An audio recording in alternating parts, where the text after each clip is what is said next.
ఈ రోజే మా గోపికను పెళ్ళికొడుకు చేయడం ఇక అయిపోయింది. బ్యాచులర్ లైఫ్ బాయ్ బాయ్ చెప్పాడు. మా సోమంకులు పొద్దున్నే పాస్ ముఖంతో జారిపోయిన రాయర్తో మాడుకోం లూపుకుంటూ వచ్చేస్తుండో. మేమేమో అరవలేని ఆవుపాలు పెట్టుకుని అరుచుకుంటూ వచ్చేస్తున్నాం. ఇక ఇంటికి వచ్చాక అప్పటికే పెద్దలందరూ కంగారు పడిపోయి కాలు దొక్కేసుకొని కామ్ గా రాటేసారు. ఈలోగా మా కుర్రోళ్ళందరూ వచ్చారు. అప్పటి వరకు పూల రంగులో ఉండే మా బోండంగాన్ని సడన్ గా ఈ పెళ్ళికొడుకు గెటప్ లో చూడగలనే.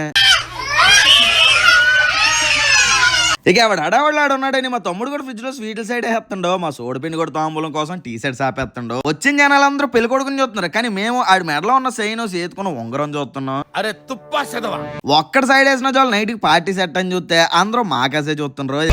ఎంతకి తెగించారా? ఇలా కాదని మా సోడిపిండి కూడా ఆడు ఎప్పుడు బయటకు వస్తాడా అని గుమ్మం దగ్గరే కాపు కాస్తాడు. ఆడు గడప దాటి అడుగు బయట పెట్టిన క్షణమే చైన్ కూడా చేతుకున్న బ్రాస్లెట్ కూడా అవాజీ కూడా అన్ని ఇడుకుడు పొద్దున మనం ఏం గుడుచుకోవాలరా?